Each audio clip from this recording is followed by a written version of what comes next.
বৰচলা বিধানসভা সমষ্টিৰ অন্তৰ্গত মিছামাৰীৰ ঢেকিপেলুৱা কছাৰী গাঁৱত বেঙনাজুলি নৈৰ খহনীয়া অব্যাহত আছে আৰু বেঙনাজুলিৰ নৈৰ যি খহনীয়া এই খহনীয়াত ইয়াতে মাটি ভেটি উচন হৈছে এই অঞ্চলটোৰ লোকসকলৰ আৰু ইয়াত খহনীয়া প্ৰতিৰোধৰ বাবে পাৰ্কোপাইন আঁচনি ৰূপায়ণ কৰিছে কিন্তু এই পাৰ্কোপাইনৰ কাম গাঁওবাসীক কৰিবলৈ নিৰ্দেশ দিছে ইয়াত কোনো ধৰণৰ চৰকাৰী আঁচনি ৰূপায়ণ কৰা হোৱা নাই বিভাগীয় কৰ্তৃপক্ষৰ চলতে এই পাৰ্কোপাইনৰ কাম কৰিবলৈ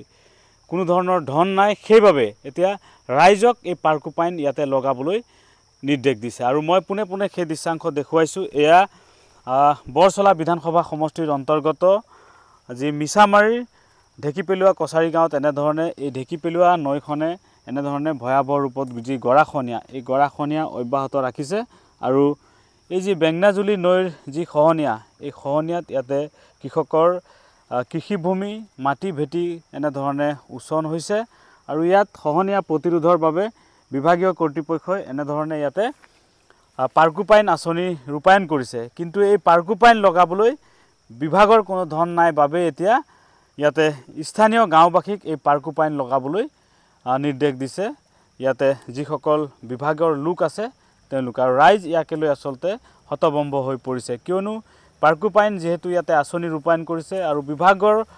লোকসকলৰ দ্বাৰাই এই পাৰ্কোপাইন ইয়াতে সংস্থাপন কৰিব লাগিছিল কিন্তু সেয়া নকৰি ইয়াতে স্থানীয় গাঁওবাসীক আচলতে এই পাৰ্কোপাইন লগাবলৈ দিয়া হৈছে সেয়েহে ৰাইজ আচলতে ক্ষোভিত হৈছে কাৰণ এনেধৰণে এই পাৰ্কোপাইন লগোৱা হৈছে আৰু এই পাৰ্কোপাইনসমূহ এনেধৰণে যি এই বেঙনাজুলি নৈৰ যি প্ৰবল খহনীয়া এই প্ৰবল খহনীয়া তেনেধৰণে উটি গৈছে মই কথা পাতিম স্থানীয় এগৰাকী যুৱক আছে তেওঁৰ সৈতে কি নদী আৰু কেতিয়াৰ পৰা ইয়াতে খহনীয়া অব্যাহত আছে হয় এইটো ঢেকিপেলুৱা কছাৰী গাঁৱৰ বেঙনাজুলি নদী এইটো বহু বছৰ ধৰি খহনীয়া আছে আৰু লগতে কথা হ'ল কি মানে যোৱা বছৰৰ পৰা আমি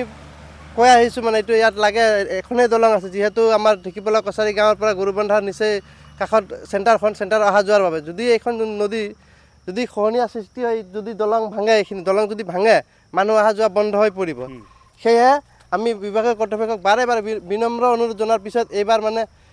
চৰকাৰে আমাক পাৰ্কোপাইন আনি দিছে 335 ডাল আৰু কৈছে কি যেহেতু আমাৰ গোটেইখিনি গাঁৱৰ ৰাইজে মিলি এইখিনি কামখিনি কৰিব লাগে বিভাগীয় কৰ্তৃপক্ষৰ দ্বাৰা মানে আপোনাৰ এইখিনি আপোনাৰ ৰোডখিনি এই কি বুলি কয় আপোনাৰ নাট বল্টু দিছে আৰু গোটেইখিনি কাম মানে ৰাইজে কৰিবলৈ দিছে মই বিনম্ৰভাৱে অনুৰোধ জনাইছিলোঁ মানে তেখেতসকলক ছাৰ এইটো আপোনালোকৰ মানে বিভাগীয় তৰফৰ পৰাই মানে এইখিনি কামটো কৰি দিয়ক যিহেতু আমাৰ গাঁৱৰ ৰাইজ একো নাজানিব কেনেকুৱা কি কৰিব কি নাই তেতিয়া ক'লে মানে খেতিৰ সময় হয় খেতিৰ সময়ত আৰু সময় মানুহৰ বহুত তাকৰ তাই ক'লে কি মানে এতিয়া আমাৰ তাত হেৰি কৰিবলৈ নাই আমি আহি শিকাই দিম মানে ৰাইজে কৰিব লাগিব বুলি ক'লে তেতিয়া আৰু আমি কি ক'ম আৰু আমিতো ভাই একো নাজানো গাঁৱৰ ৰাইজ সেইখিনিয়ে মানে কয় আৰু এদিন কাম এনেকৈ আৰম্ভ কৰা হ'ল গাঁৱৰ ৰাইজ মিলি তাৰপৰা আকৌ এতিয়া বৰষুণ আহিলে বৰষুণ বতৰ আমি চব প্ৰত্যেকে নিজৰ নিজৰ খেতি আছে খেতিত আমি ব্যস্ত হৈ আছোঁ কেইডাল পাৰ্কোপাইন দিছে 335 ডাল দিছে পকীৰ হয় পকীৰ এতিয়া কাম এনেকুৱাই পৰি আছে হয় নদীটো খহনীয়া হৈছে নিশ্চয় আৰু বেছি নহয় ইয়াত আপোনালোকে চাব পাৰে এইখিনি 20 ফুটমান যদি যায় মানে অহা যোৱা মানুহৰ পথ বন্ধ হৈ পৰিব নিশ্চয়কৈ সেয়া যি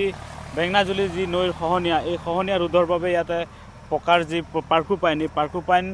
আঁচনি ৰূপায়ণ কৰিছে বিভাগীয় কৰ্তৃপক্ষই কিন্তু এই পাৰ্কোপাইন লগাবলৈ আচলতে গাঁওবাসীক তেওঁলোকে কৈছে যে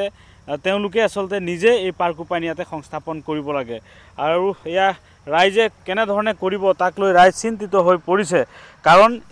এই যি কাম আচলতে বিভাগীয় কৰ্তৃপক্ষৰ